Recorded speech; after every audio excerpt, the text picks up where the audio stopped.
உறவுகள் அனைவருக்கும் வணக்கம். ஐயனார் துணையில நம்ம சோழன் நிலா மேல எவ்வளவு லவ் வச்சிருக்காங்க, அதை விட சோழன் மேல நிலா எவ்வளவு லவ் வச்சிருக்காங்க அப்படிங்கிறதுக்கான ப்ரிடிக்ஷன் தான் இப்போ நம்ம பார்க்க போறோம். வாங்க இப்போ உறவுகளை வீடியோக்குள்ள போகலாம்.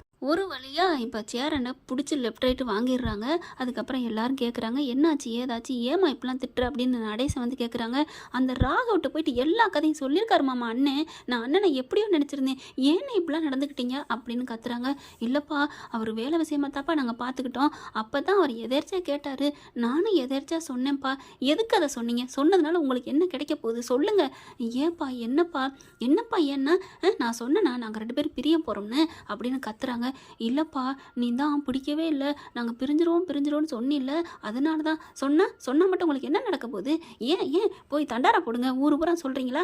என் தம்பி பொண்டாட்டி சும்மா தான் கட்டிக்கிட்டு வந்தா, அவளுக்கு எங்களுக்கு எந்த ஒட்டும் இல்லை உறவும் இல்லை, நீங்கள் எல்லாம் நினைக்கிறது தான் உண்மை, இந்த வீட்டுக்கும் பொண்ணுக்கும் ராசி இல்லை அப்படின்னு சொல்லுங்கண்ணே சொல்லுங்க. நிலா என்னம்மா இப்படிலாம் பேசுகிற அப்படின்னு எல்லாருமே கேட்குறாங்க. அண்ணி ஏன் நீ சோழன் வந்து என்னங்க நிலா ஏன் இப்படி அண்ணனை பேசுகிறீங்க, நீங்கள் போகிறீங்க எல்லாம் நான் என்ன சொல்லுவேன்னு தெரியாது அப்படின்னு சொல்லிட்டு கத்துறாங்க எல்லாரும். டேய் விட்றா, அவள் பேசுகிறத பேசட்டும், நீ சொல்லுப்பா, நான் அப்படி ஒன்றும் தப்பு பண்ணலப்பா அப்படிங்கிறாங்க. அதுக்கப்புறம் என்ன தப்பு பண்ணல, இது நாள் வரைக்கும் சோழனை தான் எல்லாரும் உளறுவாயி ஓட்டவாயி அப்படி இப்படின்னு சொல்லியிருக்கோம். ஆனால் நீங்கள் உங்களை எப்படி நான் நினச்சிருந்தேன், இப்போ அவரை விட நீங்கள் தான் மோசமான உளறுவாயி, அதுக்கு எவ்வளோ சோழன் மேல் தேவலை தெரியுமா அப்படின்னு சொன்னேன். சோழனுக்கு ஒரு பக்கம் சந்தோஷம் தாங்கலை. என்னடா அது சொல்லிட்டாலே காதலைங்கிற மாதிரி பார்க்குறாரு. அதுக்கப்புறம் என்னப்பா நடந்துச்சு, என்ன நடந்துச்சா, அந்த பொறி வேணாம், எதுவும் என் வாயில் சொல்ல, அந்த கழுதை அந்த அவன் என்ன சொன்னான் தெரியுமா, அந்த ராகவு அப்படிங்கிறாங்க. என்னப்பா சொன்னான்? உன்னை எனக்கு பிடிச்சிருக்கு, வா நம்ம கல்யாணம் பண்ணிக்கலாம் அப்படிங்கிறான். என் புருஷன் சோழன் இருக்கையில் நான் எப்படி உன்னை கல்யாணம் பண்ணிக்க முடியும் நான் கேட்டேன். எனது என் புருஷனா அப்படின்னு சோழனுக்கு சந்தோஷம்.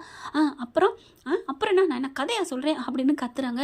இல்லைங்க, நான் கேட்டேன், நீங்கள் போங்க சொல்லணும், உங்களை நான் திட்ட எனக்கு மனசு வரல.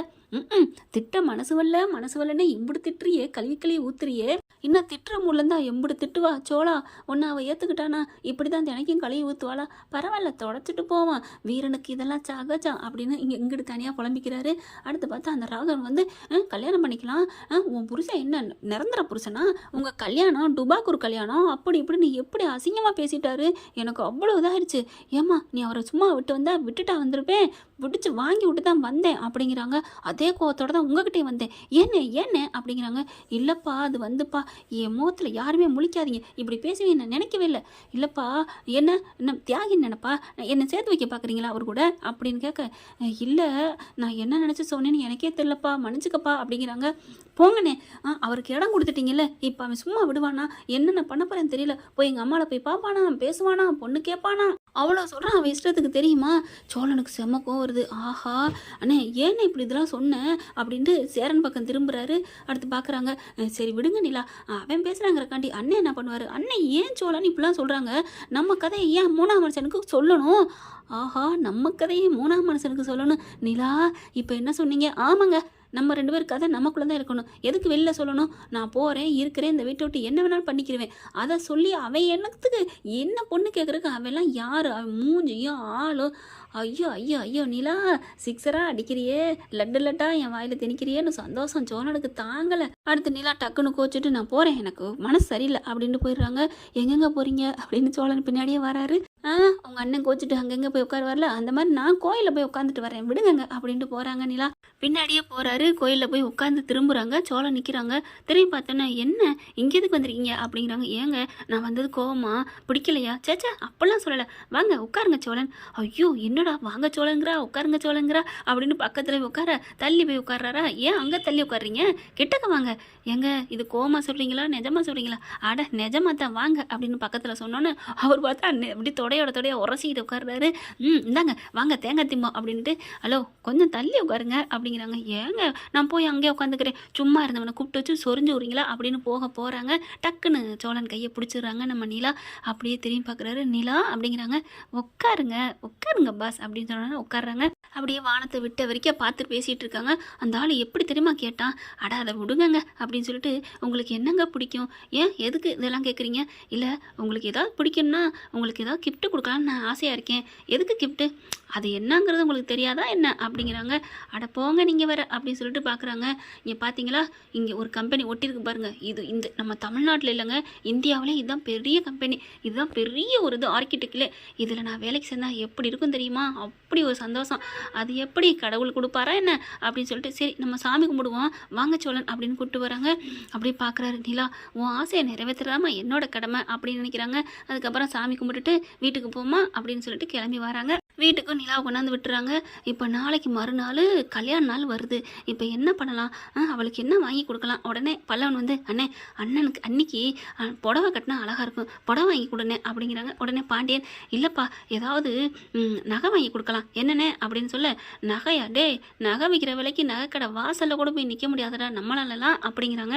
டே உன் காதலுக்கு நகை கடையை தூக்கி கொடுக்கணும்டா, நீ அந்தளவுக்கு லவ் பண்ணுற தானே அண்ணியை அப்படின்னு கேட்க, நான் லவ் பண்ணுறேன் தான், இந்த உலகத்தையே நான் வாங்கி அவள் காலடியில் நிப்பாட்டுவேன் தான், ஆனால் தங்கம் வாங்குறதுக்கு காசு இல்லையடா, அவ்வளோ காசு, ஒரு கிராம் வாங்கினாலும் போதுண்டா, உங்கள்கிட்ட நான் ஒரு 10-20 ரூபா இல்லையா என்ன, ஓ இந்தா இருக்கேன் டீ குடிக்கிற வச்சுருக்கேன், ஹலோ என்ன வெறுப்பேத்திரியா அப்படின்னு பாண்டியன் கேட்க, நான் சொன்னது 10,000 20,000, இருந்ததெல்லாம் உனக்கு கொடுத்துட்டோம்லடா, ஐயோ என்கிட்ட காசு இருந்தால் இப்போ நான் கொடுத்துருவேனே, என்ன சோளா அப்படின்னு பாண்டியன் சொல்ல, டே விடு பார்த்துக்கலாம், நம்ம மங்கஸ் மண்டையன் ஓனர் இருக்கார்ல, அவர்கிட்ட போய் ஒரு 20,000 வாங்குவோம், அதுக்கு என்ன மோதிரம் வருதோ வாங்கி கொடுப்போம், என்னடா பண்ணுறது, என்கிட்ட இருக்க காசு வேணால் கம்மியாக இருக்கலாம், ஆனால் காதல் கடல் அளவும் பெருசுடா அப்படிங்கிறாங்க. அண்ணே விடுனே, உன் காதல் உன்னை உண்மை சேர்க்கும் அப்படிங்கிறாங்க. இதை எல்லாத்தையுமே நீலாம் கேட்டுக்கிட்டே இருக்காங்க. எவ்வளோ காதலை வச்சுருக்கேன் அப்படின்னு சொல்லிட்டு புன்சிரிப்போட உள்ளுக்குள்ளே போயிடுறாங்க. டேய் அண்ணி கேட்டாளா எல்லாத்தையும் அப்படிங்கிறாங்க. ஐயோ கேட்டால் எனக்கு சந்தோஷம் அப்படிங்கிறாரு. அடுத்து கால் வருது, சவாரிக்கு போகணும்னு சொல்லிட்டு, சரின்னு சொல்லிட்டு சவாரி வருது சீக்கிரம் அப்படின்னு சொல்லிட்டு போகிறாங்க. சவாரி இறக்கி விட்றாங்க. இறக்கி விட்டுட்டு அடுத்து சவாரிக்கு ஏற போகிறாங்க. வண்டிக்குள்ளே பார்த்தீங்கன்னா சரியான ஒரு விபத்துங்க, மோதிடுது. பார்த்தா அது சரியான பெரிய காருங்க, ஆடி கார் மாதிரி இருக்குது. அதுலேருந்து அவங்க அம்மாவுக்கு பார்த்தீங்கன்னா ஃபிட்ஸு வந்துடுது. அடுத்து எல்லாரும் ஓடுறாங்க. என்ன ஏதுன்னு பார்த்துட்டு நிற்கிறாங்க. யாருமே ஹெல்ப் பண்ணல. என் பொண்டாட்டியை தூக்குங்க ப்ளீஸ் அப்படின்னு கெஞ்சுறாரு. வயசானவர், அவர் ஏன் சொந்தமாக கார் ஓட்டிட்டு வரலாமா, ஒரு டிரைவர் வச்சுக்க வேணாமா, பொண்டாட்டி கூட தனியாக கோயிலுக்கு வராராம், அதனால கல்யாண நாளுக்காண்டி பார்த்தா, தம்பி என் பொண்டாட்டியை தூக்குங்கப்பா அப்படிங்கலாம் எல்லாரும் பயப்படுறாங்க. ஆனால் சோழன் என்ன பண்ணுறாங்க, தூக்கிறாரு, அள்ளி அடிச்சுக்கிட்டு தன்னோட காரில் ஏற்றிட்டு, வாங்க சார் வாங்கயா வாங்க அப்படின்னு கூட்டிகிட்டு ஹாஸ்பிட்டலுக்கு தூக்கிட்டு போகிறாங்க. கொண்டு போய் கரெக்டான நேரத்துக்கு சேர்த்து விட்றாங்க. நல்லா ரத்தம்லாம் போயிடுச்சு. இவர் சோழனும் ரத்தம் கொடுத்துட்றாங்க. அதுக்கப்புறம் சாயந்தரம் வரைக்கும் இருந்து ட்ரீட்மெண்ட் பண்ணி நல்லபடியாக குணமாயிருது அந்த அம்மா. என் பொண்டாட்டியை மட்டும் காப்பாற்றலப்பா, என் உயிரே காப்பாற்றிருக்குப்பா அப்படின்னு சொல்லிட்டு அவ்வளோ சந்தோஷப்படுறாரு. அதுக்கப்புறம் உனக்கு என்ன வேணும் அப்படிங்கிறாங்க. என்ன வேணுமா, நீங்கள் யார் என்னன்னு விவரத்தை கேட்குறாங்க. தெரிஞ்சதுக்கப்புறம் அவருக்கு ரொம்ப சந்தோஷம். சார் அந்த சாமி உங்களுக்கு உதவுறக்கு என்ன அனுப்பலை சார், என் வாழ்க்கைக்கு உதவத்தே உங்களை அனுப்பியிருக்கு அப்படின்னு சொல்லிட்டு அவங்கக்கிட்ட ஒரு உதவியை வாங்கிக்கிறாரு. கண்டிப்பாப்பா நீ எப்போ வேணாலும் என்னைக்கு வேணாலும் நீ வந்து பார்க்கலாம் அப்படின்னு சொல்லிட்டு தன்னோட கார்டை கொடுக்குறாங்க. ஓகே சார்னு வாங்கிக்கிறாங்க. அதே மாதிரி ஆஃபீஸ்லேயும் கொண்டு போய் விட்டுட்டு வந்துடுறாங்க. நல்லா ஆனதுக்கப்புறம் வீட்டுக்கு வராங்க. இங்கே பார்த்தா நிலா வாசலுக்கு வீட்டுக்கும் தவிக்குது. எங்கே போனீங்க அப்படின்னு சொல்லி கத்துறாங்க. ஃபோன் அடித்தா எடுக்க மாட்டீங்களா, இல்லைங்க நிலா அங்கே ஒரு நடந்த கஷ்டம் வேற, அந்த சூழ்நிலை வேற, நான் எடுக்க முடியல அப்படின்னு நடந்ததை சொல்ல, ஓ அப்போ ஒரு உசுரை காப்பாற்றிட்டு வந்திருக்கீங்களா அப்படின்னு எல்லாரும் சந்தோஷப்படுறாங்க. அடுத்து பார்த்தா ரொம்ப சந்தோஷப்படுறது பல்லவன் தான். அண்ணே உங்கள் அண்ணி மனசில் நீங்கள் சூப்பராக இடம் படுறீங்க அப்படிங்கிறாங்க. விட்றா அப்படிங்கிறாங்க. அப்புறம் அன்னைக்கு என்ன வாங்க போகிறீங்க, புடவையா நகையா, புடவை நகையெல்லாம் வாங்கலாம்டா, ஆனால் அதை விட சூப்பரான ஒன்று வாங்கி கொடுக்க போகிறேன் அப்படிங்கிறாங்க. என்னடா அதை அப்புறம் பார்த்துக்குவோம் அப்படிங்கிறாங்க. கரெக்டாக நடுக்குறிச்சாமல் 12 மணி. நிலா என்ன பண்ணுறாங்க, நாளைக்கு கல்யாண நாள் பேசிக்கிறாங்களே, என்ன அவன் வாங்கி கொடுக்க போகிறான் அப்படின்னு சொல்லிட்டு உள்ளுக்கு படுத்திருக்காங்க. 12 மணிக்கு கரெக்டாக கதவை தட்டுறாங்க. வெளியில் வந்தால் அப்படியே ஃபுல்லாக லைட்டு டெக்கரேஷன் பண்ணியிருக்கு சூப்பராக. அவ்வளோ ஒரு சந்தோஷம், மெழுகுவர்த்தி எரியுது சுற்றி. என்னண்ணா உனக்காத்தாம்மா அப்படின்னு சொல்லிட்டு கேக் வச்சுருக்காங்க. வாமா வா, ஹாப்பி ஆனிவர்சரி டே அப்படின்னு சொல்லிட்டு பாண்டியனும் பல்லவனும் கை கொடுக்குறாங்க. என்ன இது அப்படிங்கிற, அட வாமா, நடேசனும் சந்தோஷமாக இருக்காங்க, அவ்வளோ ஒரு ஹாப்பியாக. அப்படியே என்ன சொல்கிறேன்னு தெரியல, எனக்கு என்னமோ மாதிரி இருக்குது, எதுக்கு இதெல்லாம், அட விடுமா எங்கள் சந்தோஷத்துக்காக அப்படின்னு சொல்லிட்டு, 2 பேரும் கேக்கு வெட்டுங்க அப்படிங்கிறாங்க. கேக்கு வெட்டிடுறாங்க. அதுக்கப்புறம் என்னால் முடிஞ்ச கிஃப்ட் அண்ணி அப்படின்னு கொடுக்குறாங்க. அதுக்கப்புறம் சோழனை பார்க்குறாங்களா, என் பொண்டாட்டி என்னை பார்க்குறா பார், என்ன கொடுக்க போகிறேன்ட்டு அப்படின்ட்டு டக்குன்னு ஒரு இதை கொடுக்குறாருங்க, பரிசு பொருள். அதில் பார்த்தீங்கன்னா புடவையை பார்த்துட்டு நீலா அப்படியே வாவ் சூப்பராக இருக்குது, எனக்கு ரொம்ப பிடிச்சிருக்கு சோழா அப்படிங்கிறாங்க. அப்புறம் அண்ணே அண்ணே என்னண்ணே நான் கோல்டில் வாங்கி கொடுக்க சொன்னேன்ல, இருடா இருடா அப்படின்னு சொல்லிட்டு ஒரு கோல்டு ரிங்கை கொடுக்குறாங்க. அப்படியே கையை நீட்டுறாங்க, விரலை மாட்டி விட்றாங்க.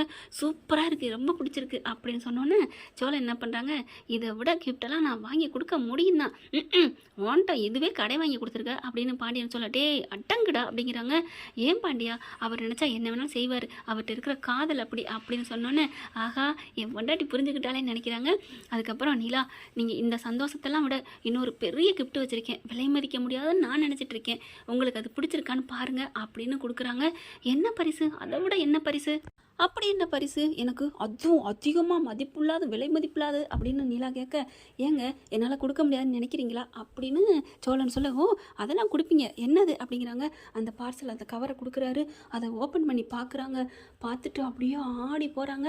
கரெக்டாக சோழன் சொல்கிறாரு, நீங்கள் வானத்துக்கு பூமிக்கு குதிப்பீங்க அப்படின்ட்டு, அதே மாதிரி தாங்க குதிக்கிறாங்க. அப்படியே சோழா அப்படின்னு கட்டி பிடிக்கிறாங்க. அந்த பேப்பரை வாங்கி பார்த்துட்டு, என்னாச்சு என்ன நீ அப்படின்னு எல்லாரும் அதை வாங்கி பார்க்குறாங்க. அட ஆமாங்க, நம்ம நிலா சொன்னாங்க இல்லையா, இந்த பெரிய கம்பெனி ஆர்கிடெக்ட் கம்பெனி அதில் வேலைக்கு சேரணும்னு, அதில் அப்பாயின்மெண்ட் ஆர்டர் வாங்கி வச்சுருக்காங்க நிலா பேரோட. எல்லாமே எப்படி அப்படிங்கிற, அப்படித்தான் காப்பாற்றினார் பார்த்தீங்களா ஒரு உயிரை, அவரோட தாங்க அந்த இது. ஆண்டவன் எப்படி வழிவகுத்து விட்டுருக்கேன் பார்த்தீங்களா, நிலாவுக்கும் சோழனுக்கும் முடிச்சு போட்டாங்க. அவன் அன்னைக்கு இடையில சின்னதாக அவனுக்கு விளையாடுறதுக்கு ஆள் வேணும்ல, பொம்மைகள் செய்வான்னு சொல்லுவாங்க இல்லையா, இறைவன் தான் விளையாட ஒரு பொம்மை செஞ்சான்னு, அந்த மாதிரி தான் அவங்க 2 பேரையும் விளையாட்டு வச்சுருக்கான். நிலாவுக்கு சந்தோஷம் தாங்கலை, இதில் எனக்கு வேலை கிடச்சிருச்சா ஐயோ அப்படின்னு. அதனால தான் நீங்கள் ராகவ் கம்பெனிக்கு போக வேணான்னு சொன்னீங்களா, ஆமாங்க அவங்க கம்பெனிக்கெலாம் நீங்கள் போக வேணாம் அப்படின்னு தான் நம்ம நிலாட்ட சோழன் சொல்லிட்டு இருந்தாரா. இப்போ பார்த்தீங்கன்னா அவ்வளோ எல்லாரும் இருந்தாலும் பரவாயில்ல கட்டி பிடிச்சி முத்தத்தை நச்சுன்னு சோழனுக்கு நம்ம நிலா கொடுக்குறாங்க.